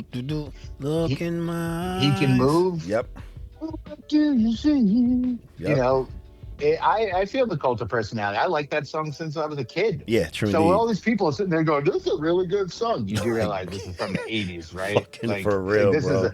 And I don't know. I don't know if you know this, but they're all black guys, so it's pretty even more awesome. That like those guys are rocking right now. Correct. That's top tier shit. And the only reason that he's also higher on the list is because he left. Yeah. He went to AEW, talked all this shit, and look where he came back. I mean, because he knows it was bound to happen. He wants wrestling. It was bound to happen. Of course, it was. It was bound to happen. But he talked a lot of shit. But he realized, like he said, I'm with a bunch of kids. He went to AEW thinking it was WWE. Learned very quickly it is not. He's able to say whatever he wants, but he can't do whatever he wants. Correct. So now he's back in WWE. And he's older now, so he gets it. He goes, you know what? I'm just going to put on good matches, do good promos, and I'm going to make it work. Correct. Which he has done. So props to him. Summer of Punk is legendary, though. That too, you can't take it away. You can't take it away. It was Legendary. so much fun to watch. The pipe bomb and everything. The pipe bomb. Everything he's touched works. Correct. He's one of those guys. It works. He's money. Number 18, I'm gonna have to give it to Becky Lynch. We got that. We locked in on that. Yep, we tied for that one. I agree with everything you said. Okay. It is what it is. She just should not be overset. That's Exactly. the only thing I'll say. Exactly. She shouldn't be overset. So I'm not even gonna get into that. We know what Becky can do. Number 19, I think you're gonna like this one. Number 19 is Rey Mysterio. Really? Yes, we're talking about the guy who literally is the definition of underdog. This is the man that the tiny little guy that all these children can look at and say, I want to be like him. True. I want to be like him. True indeed. And he's like I said, he's the definition of underdog. He's the global icon in that sense. He touching what Mexican wrestling, lucha libre, puts it all together. I mean, and then we bring up merchandise. Yeah, true. Sells like crazy. Sells like crazy. Those masks, like Penta can sell. He can't sell like Rey Mysterio. Okay, like it's not going to happen. This is so crazy. And let's be. I love when Santino says it. Yeah, I know. But here's the thing. The one reason why Rey Mysterio, and I'll say it right this time, is number 19. Because everyone hates him for some reason. I don't know why. They all attack him. I feel bad. Like right now, his son, he attacked him. Batista, he attacked him. Eddie Guerrero, he attacked him. Santos Escobar, he attacked him. I'm going to tell you where it started. Bro, how do you trust anybody? I'm going to tell you where it started. It started with NWO where he got lawn darted. Oh, yeah, when he got long darted into the freaking the trailer. That's how it started, bro. But it's like, it's a gimmick in a sense of that you have to hate Rey Mysterio. Like right now, he's cool with Dragon Lee. Me and my coworker talk about it all the time. I'm like, so when do you think Dragon Lee's going to turn on him? Word. And he's like, probably any day now. I'm like, well, he's Mexican, so he's going to hate him. It's always the same thing. You are the person I grew up with. I love you. You are a brother to me. You are the inspiration. Oh, thank you so much. Kick him in the balls. Like, it's what happens. Penta, if you want to turn anybody heel, attack Rey Mysterio. And you just, everybody hates you. So I'm waiting for it. Penta, Dragon Lee, Ray Phoenix, they're all just going to say, you know what? Let's kill him, which they will, and everyone's going to hate them. Yep. But dude, he's so talented. I mean, unfortunately, he just keeps getting hurt. He's old. Yeah, he's old. But he could put on a good. When he won the Rumble, it was for Eddie. When he won the title, it was for Eddie. But it mattered. It played a factor, and the crowd loved it. And you cannot hate on Mysterio of everything he's ever done. He always gets a pop. Always gets a pop. Always. When he came back, he ran into two issues. Number one, I think everybody was expecting Daniel Bryan. Yeah. At the number 30. Yep. So they were disappointed, but also they were happy, but they were just like, oh man, but I love Raven. Oh. Yep. We really wanted Daniel Bryan. Yep. So that was tough. That was tough for him. But anytime he comes out, booyaka, people lose their shit. Rey Mysterio is the man, or as I like to say, Rey Mysterio. He is the best. And he also has the best in-ring attire. Legit. Even from back in WCW, legit, bro. Legit. Yes, 1,000%. So here we are at the number 20, the final one. And I'm going to bring up something. I'm going to bring up something because we spoke about it in the beginning. We talked about the pop. Yeah. Right? We talked about when somebody comes back and the music hits. And we discussed, like you said, of the pop that you've heard being live, hearing a song play and it rocking. My number 20 is Rhea Ripley. Number 20. Of all time? Ripley. Correct. And I'm going to tell you that she's going to move up that list as time goes on. I agree. But, dude, I have not felt a pop like that until the glass shattered. The pop of the glass shattered compared to This Is My Brutality is absolutely insane. Dude, listen. Mommy is always on top. She Legit. is over. No, you cannot turn her heel. It's impossible. She's still loved. She's a tweener. Phenomenal in the ring. She's a face, but she can't be.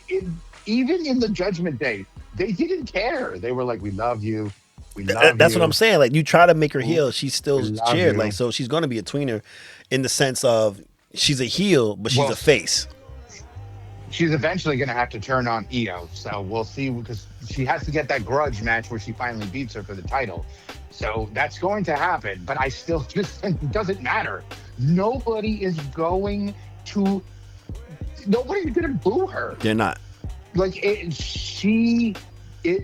don't care what city you're in. I don't care where you are, who's wrestling. If Randall Keith Orton is punching John Cena in the face, the second you hear "This Is My Brutality," that place erupts. She is, and again, this is for everything. Like we said, it's not just, oh yeah, this and this and this. Like, all this is included. Nobody touches her right now. Nobody touches her.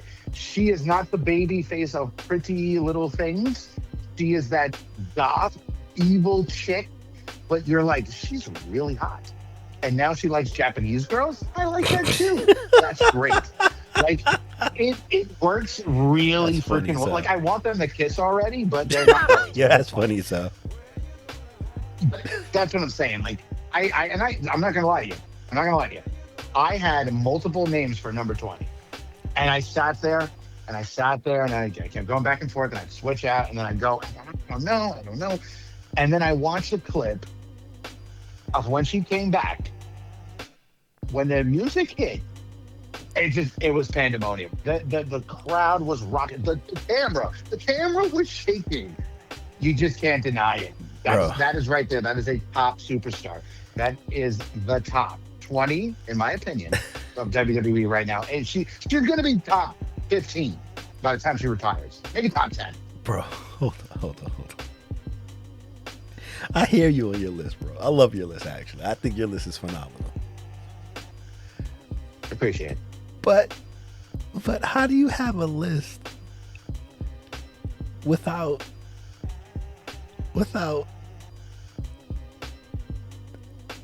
Adam Copeland? Like, how the fuck did this happen? He's number 21. No. He's number 21. Listen. This is how I break Number things 21. down. This is how I break things down. You can't tell the story of wrestling. You can't tell the story of WWF/WWE without Edge. You can't tell that story. You're talking. So now you're putting him at 21. And no offense to mommy, right? Like Rhea Ripley, she's phenomenal. Mm-hmm. She's only been doing it for 5 years per se, right? So boom.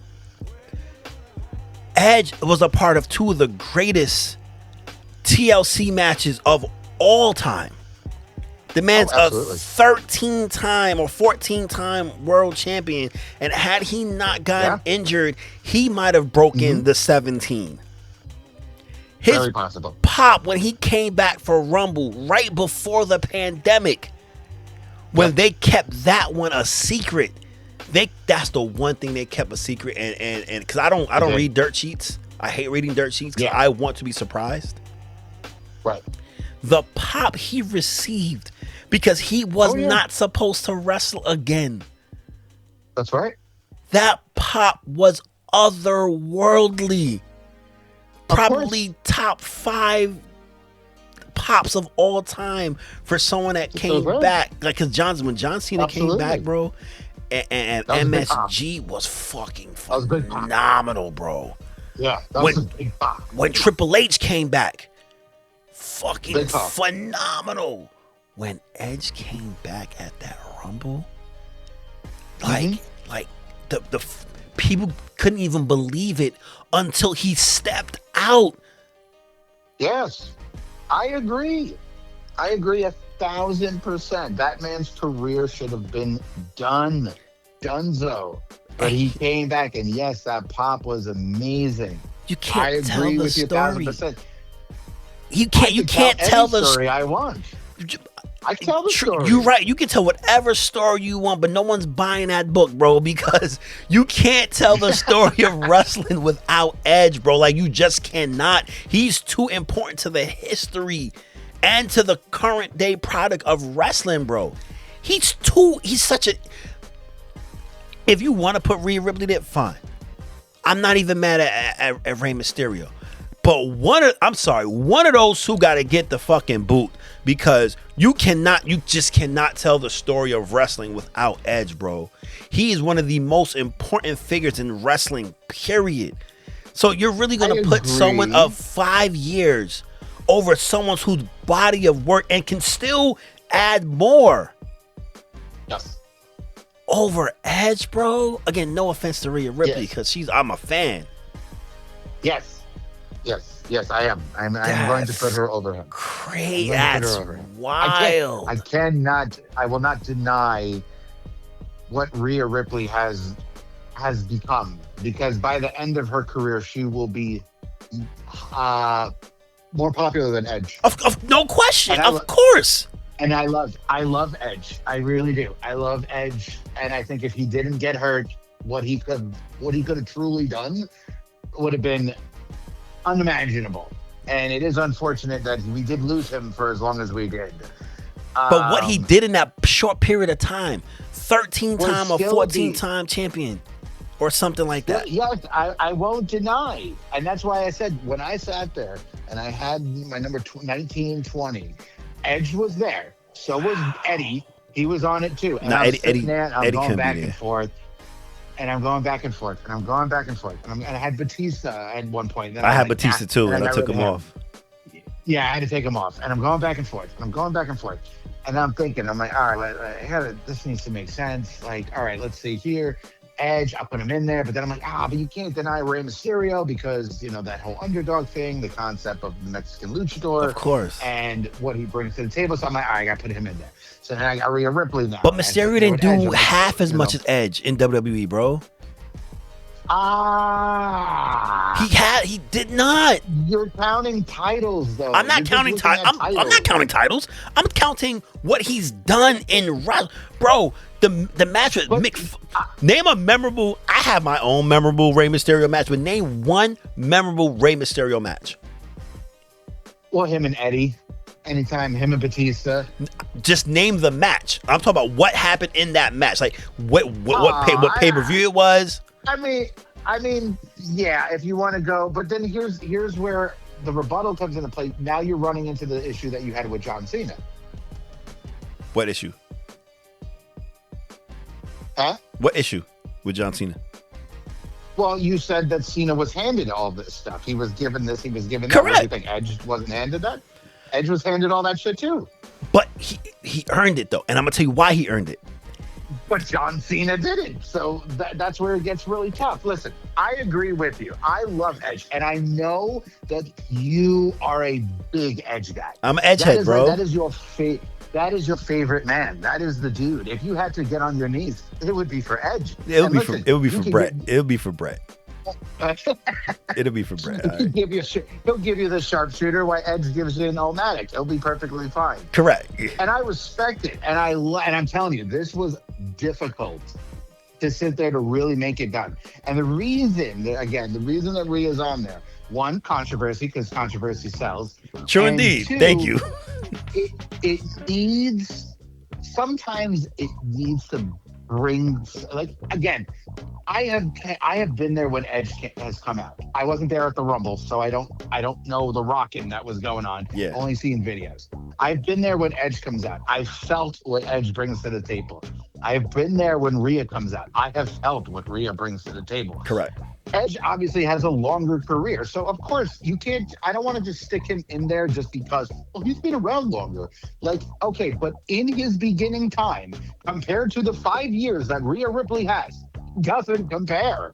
His Brood, the tag team, does not touch and again, we're talking different times, different runners, different things. So it's hard to compare it. And the reason I put her in there is because at the end of her career, because Edge, let's be real, is pretty much done. His AEW shit sucks. Correct. So, with the end of his career, will he be on top of Mommy?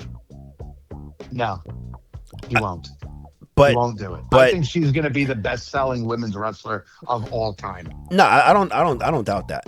And if we're talking future, correct, that's fine. You could put Ripley as that's going to be better than Edge in the future.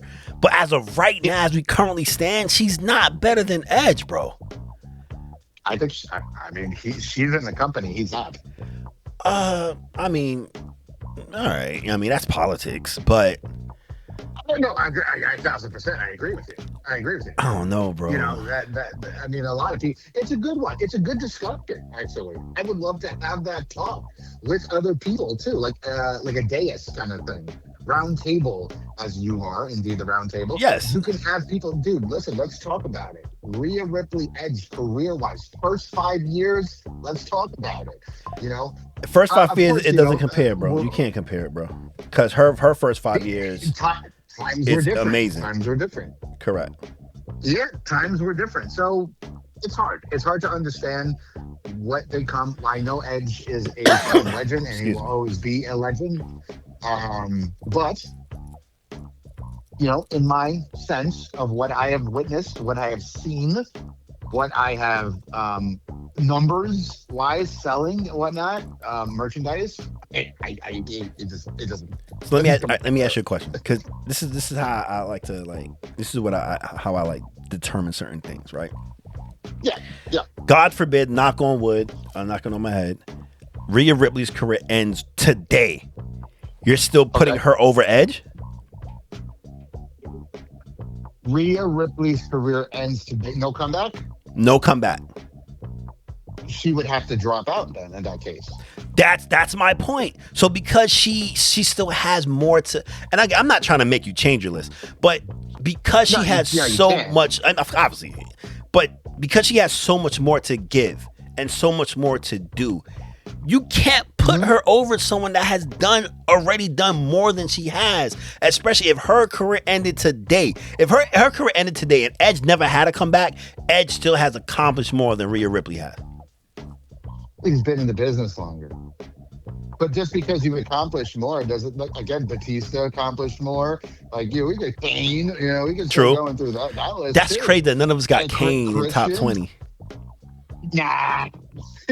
Nah, I love Kane, but once the mask came off, he was garbage. This is true. Once the mask came off, it was just like, yeah, you're trash. Sorry. I love Kane, but beginning Kane.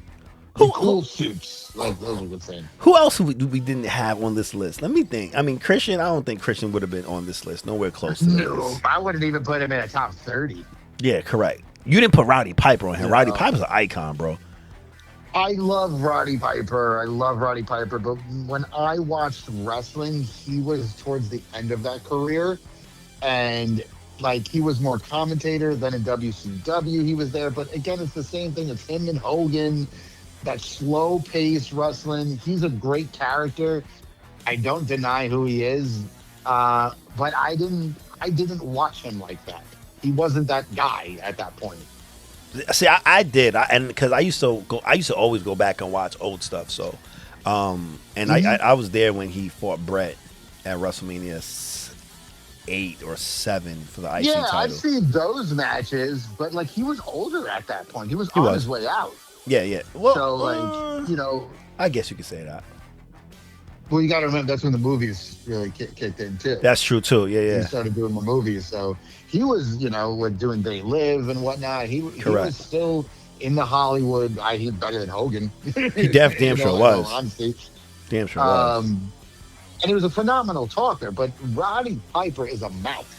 Correct. Roddy Piper is a mouth and a half. Pause. And. So I don't deny it, but I wouldn't put him in a top 20. Ultimate Warrior? I put Edge. No, definitely not. Okay. I'm just throwing out names. Steroids and cocaine. That's all that is. So how come you didn't have Andre the Giant on there? there? Being given something. Andre the Giant is just a big dude.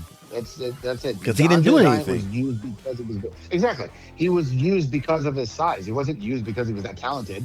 Correct. He couldn't even talk. Couldn't talk. Look couldn't at the wrestle.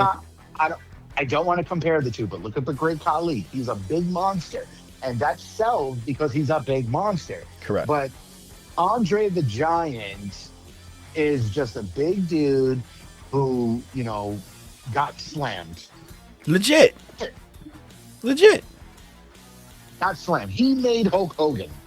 Look at it that way. Yeah. In a sense. I'm not mad at that. Let me say not made. He helped. He helped the what Hogan became.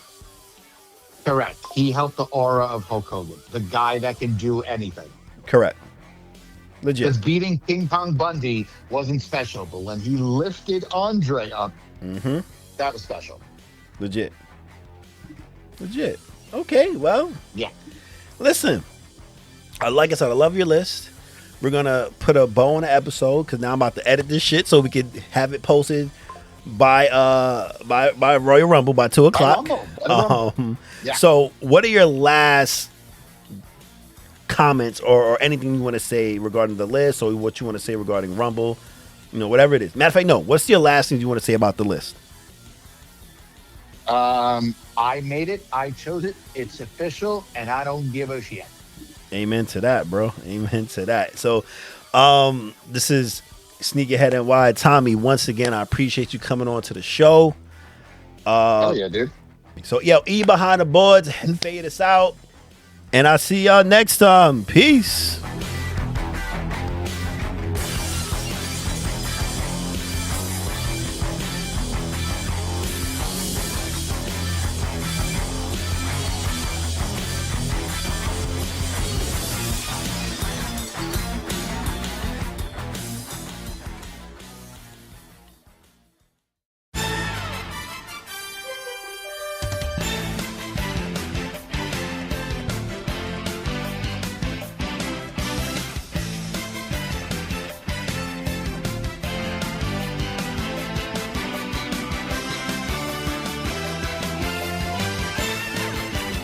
Nights at the round table.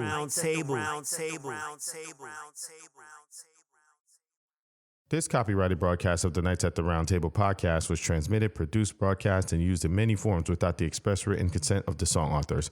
We do not own any of these audio tracks, and we want to give full credit and say thank you to all the rightful owners. We do not condone piracy, and we encourage you to seek permission first before distributing our show. Simply put, we don't want to get sued. Thank you.